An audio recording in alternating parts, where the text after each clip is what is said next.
नमस्कार, बहुत स्वागत है आप सभी का। कच्चा चिट्ठा देख रहे हैं आप, मैं हूं आपके साथ मोनिका ठाकुर। और सबसे पहले आज बात करने वाले इजराइल के उस नए प्लान की जिसके बाद ईरान में हाहाकार मचने जा रहा है।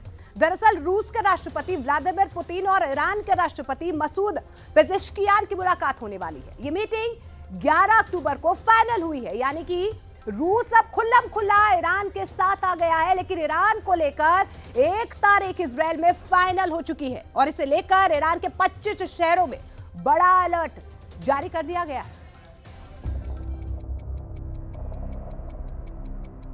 Tehran, Isfahan, Kirman, Siraj, क़ूम, Bushahr, Yazd. इस वक्त ईरान के 25 शहरों में ऐसा अलर्ट है। एक ऐसी घड़ी टिक टिक कर रही है जिसमें हमले वाले अलार्म की घंटी नहीं बजेगी। इस घड़ी का कंट्रोल इजराइल के पास है। ये वो टाइम बम है जिसके टारगेट पर पूरा ईरान है। लेकिन इजराइल के बम को देखने के बाद भी ईरान में कोई सायरन नहीं बज रहा। ईरान में सब कुछ सामान्य नजर आ रहा है।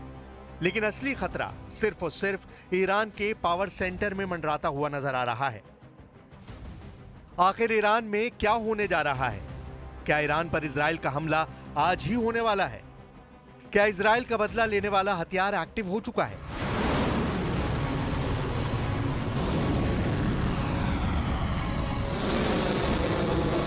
इजराइल में हो रही एक एक हरकत पर ईरान नजर रख रहा है। उसकी टेंशन बढ़ गई है क्योंकि अब अमेरिका ने इजराइल के बदले वाले बटन को खुद दबाने का फैसला किया है। बाइडेन ने अपनी सेंट्रल कमांड के चीफ जनरल माइकल कुरिल्ला को जब से तेल अवीव भेजा है, युद्ध का दायरा ईरान से बाहर जाने का खतरा बढ़ गया है।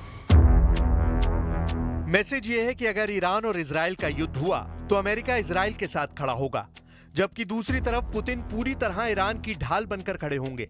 या कहें कि ईरान और इजराइल युद्ध अमेरिका बनाम रूस की जंग बन जाएगी। ईरान की एक एक मिसाइल का बदला लेना चाहते हैं नेतन्याहू। ईरान के एक एक हमले का जवाब देना चाहता है इजराइल। ईरान के मिसाइल अटैक ने इजराइल के आक्रामक छवि वाले रौब को तार-तार कर दिया है। यही वजह है कि अब इजराइल हमले के लिए बेकरार है। ईरान का इजराइल पर हमला 1 अक्टूबर को हुआ और ये बात तय है कि इजराइल नवंबर तक इंतजार नहीं करेगा।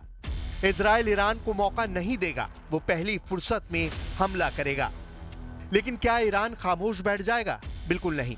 ईरान के सुप्रीम लीडर अली खामनेई भी वार्निंग दे चुके हैं कि इजराइल की दूसरी गलती उसका आखिरी ब्लंडर होगा।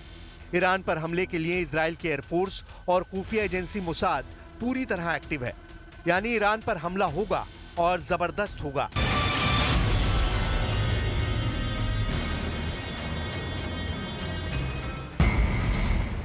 पहला सवाल है कि इजराइल कब हमला करेगा? यह हमला दिन में होगा या फिर रात में किया जाएगा? दूसरा सवाल है कि इजराइल ईरान पर कहां हमला करेगा? तीसरा सवाल है कि इजराइल के टारगेट पर कौन कौन है?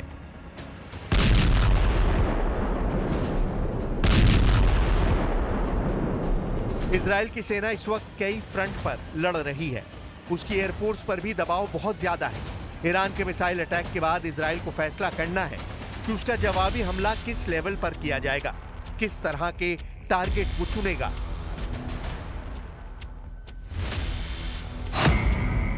इजराइल के टारगेट पर ईरान के बहुत ही खास ठिकाने हैं। इसमें ईरान के परमाणु रिएक्टर सबसे पहले नंबर पर है क्योंकि उसे खतरा है कि ईरान एटम बम बनाने वाला है। दूसरे नंबर पर है ईरान के तेल ठिकाने यानी रिफाइनरी, तेल डिपो, जो ईरान को बड़ा नुकसान पहुंचाने वाला हमला होगा। तीसरे नंबर पर है ईरान के सीक्रेट अड्डे यानी सैन्य अड्डे, रेवोल्यूशनरी गार्ड्स के बेस, उनके एयर बेस। इजराइल के चौथे नंबर का टारगेट है ईरान के मिसाइल बेस, जहां से ईरान अपनी मिसाइल फायर करता है। लेकिन ये टारगेट आसान नहीं क्योंकि ईरान का मिसाइल लॉन्चिंग नेटवर्क, बहुत कुछ अंडरग्राउंड है। पांचवें नंबर पर बहुत ही खास टारगेट यानी ईरान का नेतृत्व। इजराइल ने जिस तरह हिजबुल्लाह के चीफ हसन नसरल्लाह को मारा है, इजराइल कोशिश कर सकता है कि ऐसा ही हमला वो ईरान की लीडरशिप के खिलाफ करे।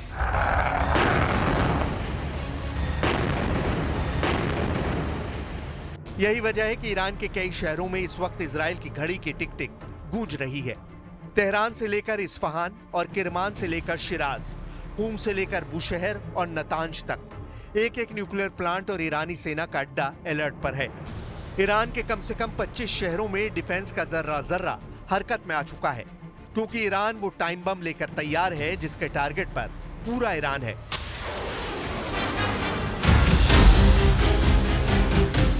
इजराइल किस हथियार का इस्तेमाल करेगा? क्या यह हवाई हमला होगा या फिर ऐसा खुफिया ऑपरेशन जिसे मोसाद अंजाम देगा? अभी इजराइल में यही सबसे बड़ा मुद्दा बना हुआ है। ईरान का कौन सा हथियार ईरान के खिलाफ इस्तेमाल होगा? इस वक्त ईरान के लिए ये डिकोड करना सबसे बड़ा चैलेंज बन चुका है। और जब ईरान पर हमले की बात हो और ऐसे में इजराइल की फोर्स से मिलने के लिए जो बाइडेन के कमांडर का तेल अवीव आना अपने आप में बड़ा मैसेज है। इजराइल के आर्मी चीफ से मिलकर अमेरिका के सेंट्रल कमांड के प्रमुख जनरल माइकल कुरिल्ला ने जो फैसले किए हैं उसे ईरान में बड़ी साजिश के तौर पर देखा जा रहा है। ईरान का दावा है कि गाजा से लेकर लेबनान तक अमेरिका इजराइल के साथ मिला हुआ है।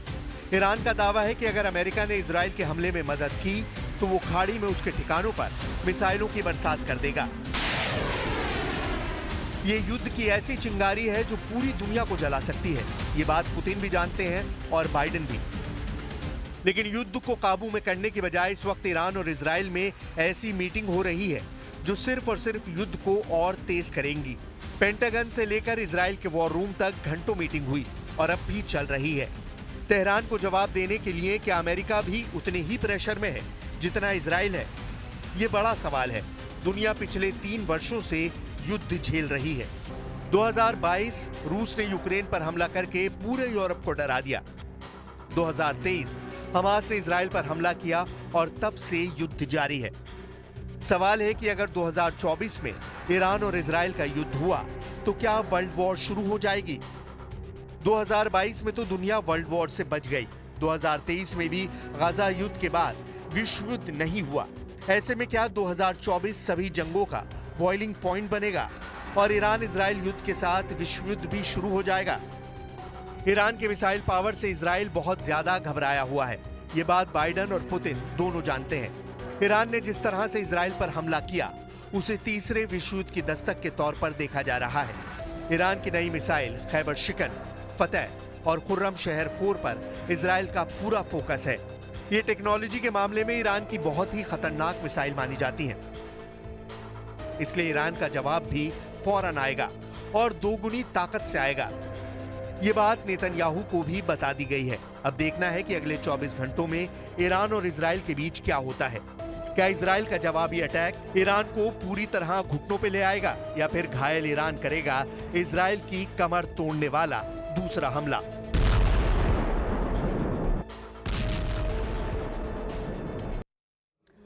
क्या इजराइल बहुत बड़ा प्रहार करने जा रहा है? क्योंकि गाजा युद्ध को 1 साल पूरा हो चुका है। पिछले साल इसी दिन यानी कि 7 अक्टूबर 2023 को इजराइल पर ऐसा भीषण हमला हुआ था कि पूरी दुनिया हैरान रह गई थी। लेकिन उसके बाद से इजराइल लगातार हमास के साथ साथ हिजबुल्लाह और हूती के ठिकानों पर हमले कर रहा है। अब सबसे बड़ा सवाल यही है कि इस युद्ध में जीत किसकी हो रही है?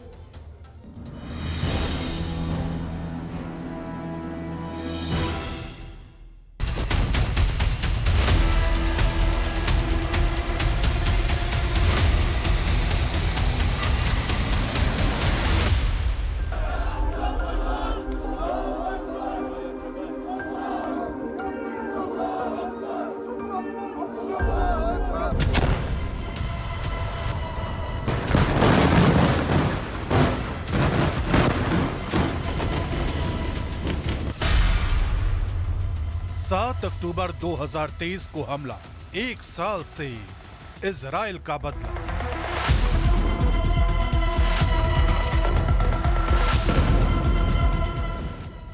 इजराइल पर हमास के बेहद खूनी हमलों का 1 साल पूरा हो चुका है। इजरायली सेना 1 साल से हमास के हमलों का बदला ले रही है। लेकिन 1 साल बाद भी हमास इजराइल के शहरों और इजरायली सेना पर हमला करने में जुटा है। आखिर हमास का पूरी तरह से सफाया इजराइल अब तक क्यों नहीं कर पाया, इसके बारे में हम आपको बताएंगे। लेकिन उससे पहले इन 2 तस्वीरों से समझिए कि हमास और हिजबुल्लाह से 1 साल की जंग में इजराइल बदला लेने में कितना कामयाब रहा है। पहली तस्वीर में हमास के लड़ाकों ने 7 अक्टूबर 2023 को इजराइल में घुसकर बेरहमी से हमला किया था, जिसकी वजह से दुनिया में कोहराम मच गया। हमास ने 5000 रॉकेट से इजरायली शहरों पर हमले किए। दूसरी तरफ हिजबुल्लाह ने 8 अक्टूबर 2023 से उत्तरी इजराइल पर कत्यूसा रॉकेट से भीषण हमले शुरू किए। 7 अक्टूबर से 8 अक्टूबर 2023 के दौरान ही 1200 से ज्यादा इजरायली नागरिक मारे गए। 250 इजरायलियों और विदेशी नागरिकों को बंधक बनाया गया और तब से आज तक इजराइल की जंग हमास और हिजबुल्लाह से चल रही है। हमास का सफाया, हिजबुल्लाह में हाहाकार। हम आपको ग्राफिक के जरिए दिखाते हैं कि 1 साल की भीषण जंग के बाद इजरायली सेना ने हमास और हिजबुल्लाह को कितना नुकसान पहुंचाया है। इजराइल डिफेंस फोर्स ने 1 साल पूरा होने पर युद्ध के जो आंकड़े जारी किए हैं वो हैरान करने वाले हैं। 26,000 रॉकेट और मिसाइल से इजराइल पर हमले। इजराइल डिफेंस फोर्स ने माना है कि 1 साल की जंग में उसके 728 सैनिक मारे गए हैं, लेकिन वहीं दूसरी तरफ इजरायली सेना का दावा है कि उसने हमास के 17,000 लड़ाकों को मार डाला है। आईडीएफ का ये भी कहना है कि अब तक इजराइल पर 26,000 रॉकेट दागे जा चुके हैं। इसके अलावा इजराइल डिफेंस फोर्स का दावा है कि उसने हिजबुल्लाह के 11,000 ठिकानों को तबाह कर दिया है, जबकि गाजा पट्टी में 4700 सुरंगें तबाह करने का दावा किया गया है। לפני שנה אנחנו ספגנו מכה איומה, וב-12 החודשים שעברו אנחנו משנים את המציאות מקצה אל קצה. וכל העולם משתאה מהמכות שאתם מנחיתים על אויבינו, ואני מצדיע לכם ואומר לכם, אתם דור הניצחון. יחד נילחם ויחד ננצח, בעזרת השם. इजराइल के प्रधानमंत्री नेतन्याहू लगातार अपने सैनिकों का हौसला बढ़ाने में जुटे हैं। इजरायली वायुसेना इस वक्त अंधाधुंध हमले कर रही है। गाजा से लेकर लेबनान तक चुन चुन कर टारगेट तबाह किए जा रहे हैं। जरा इजरायली सेना की तरफ से जारी किए गए ये आंकड़े देखिए, जिससे आपको पता चलेगा कि इजराइल 1 साल बाद भी दुश्मनों पर हमले तेज क्यों करता जा रहा है। इजरायली दावों के मुताबिक गाजा की तरफ से हमास अब तक 13,200 रॉकेट और मोर्टार दाग चुका है। 7 अक्टूबर 2023 को ही हमास ने 5,000 रॉकेट इजरायली इलाकों पर दागे थे। लेबनान की तरफ से हिजबुल्लाह लड़ाके इजराइल पर 12,400 हमले अलग अलग तरह से कर चुके हैं। सीरिया में भी लगभग 60 हमले इजरायली ठिकानों और अड्डों पर हो चुके हैं। यमन की तरफ से हूथी विद्रोही इजराइल के ठिकानों और अड्डों पर 180 हमले कर चुके हैं। वहीं ईरान की तरफ से 400 मिसाइल ड्रोन हमले इजराइल पर हो चुके हैं। ईरान ने 13 अप्रैल 2024 और 1 अक्टूबर 2024 को इजराइल पर 2 बड़े और सीधे हमले किए हैं। इजरायली खूनी बदला लेने पर उतारू हैं। अब तक हमास चीफ इस्माइल हानिया को ईरान की राजधानी तेहरान में मारा जा चुका है, जबकि हिजबुल्लाह के 32 साल तक चीफ रहे 64 साल के हसन नसरल्लाह को भी बेरूत में इजरायली हमले में मारा जा चुका है। अकेले बेरूत में ही इजरायली वायुसेना 500 टन बम और मिसाइलें बरसा चुकी है।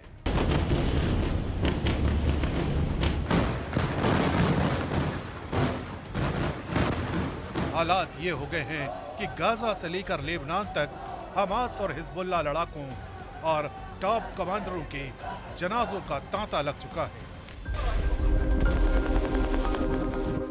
इन तस्वीरों में देखिए, हजारों की तादाद में हमास और हिजबुल्लाह के समर्थक जनाजों में जा रहे हैं। इजराइल से खूनी बदला लेने की कस्में खाने वाले इन लड़ाकों को जरा भी अंदाजा नहीं है कि ये जंग कब और कैसे खत्म होगी। ये वीडियो वेस्ट बैंक के तुलकर्म का है, जहां इजरायली हमले में 18 से ज्यादा लोग मारे गए हैं। 18 जनाजों के साथ सैकड़ों हथियारबंद लड़ाके देखे जा सकते हैं। 3 मिनट के इस वीडियो में साफ देखा जा सकता है कि इन मौतों को लेकर जबरदस्त गुस्सा है। ये जनाजे ही हमास और हिजबुल्लाह के पास और ज्यादा लड़ाकों को भेजने में मदद कर रहे हैं। भड़कती भावनाएं इजराइल से बदला लेने पर उतारू।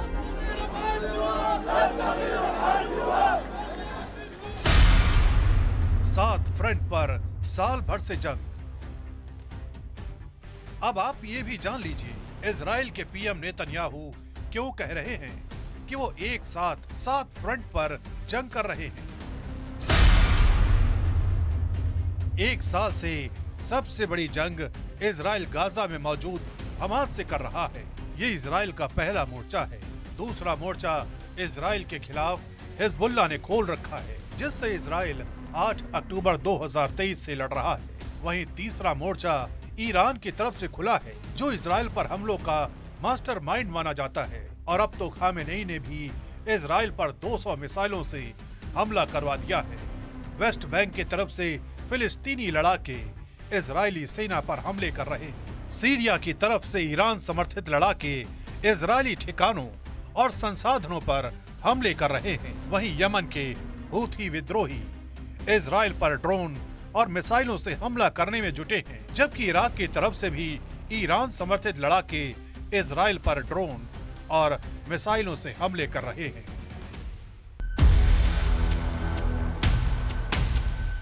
हमास और हिजबुल्लाह एक साल से इजराइल के लिए नासूर बन चुके हैं। हालांकि हिजबुल्लाह के ऊपर इजराइल ने भीषण हमले 17 सितंबर 2024 से शुरू कर दिए हैं। अभी तक सैकड़ों टन बम और मिसाइलें दक्षिणी लेबनान से लेकर उत्तरी लेबनान पर बरस चुकी हैं। इजरायली सेना ने हिजबुल्लाह पर किए गए हमलों के जो आंकड़े जारी किए हैं, वो आपको चौंका देंगे। इजरायली सेना के दावों के मुताबिक हिजबुल्लाह के 800 से ज्यादा लड़ाके मारे जा चुके हैं, जबकि हिजबुल्लाह चीफ नसर अल्लाह समेत 90 टॉप कमांडर मारे जा चुके हैं। अब आप ये भी जान लीजिए कि हमास को इजराइल कितना नुकसान पहुंचा चुका है। इजरायली सेना के दावों के मुताबिक गाजा पट्टी में हमास के 40,300 ठिकाने तबाह किए जा चुके हैं, जबकि हमास की 4700 सुरंग शाफ्ट को इजरायली सेना ध्वस्त कर चुकी है। यहां तक कि हमास ब्रिगेड के 8 कमांडर अब तक मारे जा चुके हैं। वहीं हमास के बटालियन के 30 कमांडरों को इजरायली सेना मार चुकी है, जबकि वेस्ट बैंक में 150 ब्रिगेड स्तर की छापेमारी इजरायली सेना कर चुकी है।